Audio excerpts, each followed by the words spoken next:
2 பெரிய குற்றச்சாட்டுக்கள் கண்டுகொள்ளப்படாமல் இருந்தன.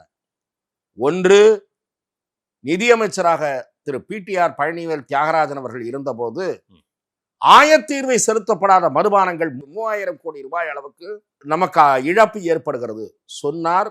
தினமணி பத்திரிகையிலே செய்தி இருக்கிறது, ஆதாரம் இருக்கிறது. ஒரு அரசாங்கத்தின் நிதியமைச்சராக இருப்பவர் தனது அரசாங்கத்திற்கு 3000 கோடி ரூபாய் இழப்பு ஏற்படுகிறது என்று சொன்ன பிறகும் அரசு தரப்பிலிருந்து ஒரு விளக்கம் உண்டா? அந்த சம்பந்தப்பட்ட துறையிலிருந்து அப்படி ஆயத்தீர்வை செலுத்தப்படாத மதுபானங்கள் விற்கப்படவில்லை என்று மதுவிலக்கு அமல்படுத்தும் துறை, அமலாக்கத்துறை என்று ஒரு துறை இருக்கிறது. PW என்பது அந்த துறையினுடைய பெயர், ப்ரொஹிபிஷன் என்ஃபோர்ஸ்மெண்ட் விங். அது என்ன செய்ய வேண்டும் என்று தெரியுமா? மது விலக்கை அமல்படுத்த வேண்டும். அதற்குத்தான் அந்த துறையே.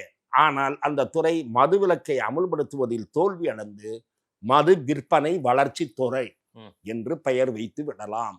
மதுவிலக்கு ஆயத்தீர்வைன்னு ஒண்ணு செயல்படவே இல்லைன்றீங்க. மதுவிலக்கு அமல்படுத்தும் துறை, ப்ரொஹிபிஷன் என்ஃபோர்ஸ்மெண்ட் விங். அந்த என்ஃபோர்ஸ்மெண்ட் விங் இங்க என்னென்ன கண்டுபிடிக்கணும்னா, இந்த மாதிரி பிளாக் லிக்கர் விற்கப்படுகிறதா, எஃப்எல் நான் கேள்விப்படுகிறேன் டாஸ்மாகில் கூட அதற்கான வாய்ப்புகள் குறைவு, ஆனால் FL2 பார்களில் இதற்கான வாய்ப்பு அதிகம் என்று சொல்லுகிறார்கள். அதாவது ஆயத்தீர்வை செலுத்தப்படாத பாட்டில்களை FL2 பார் மூலம் விற்கலாம். அதற்கு அதிகாரிகள் முயற்சித்து அவர்கள் ஒத்துழைப்போடு இது நடைபெற முடியும். டாஸ்மாகிலை விற்பதாக இருந்தால் நூற்றுக்கணக்கான ஊழியர்களுடைய ஒத்துழைப்பு இருந்தால்தான் இது நடைபெற முடியும் என்று கூறுகிறார்கள். ஆனால் குற்றச்சாட்டை கூறியவர் இந்த மாநிலத்தினுடைய நிதியமைச்சராக இருந்தவர்.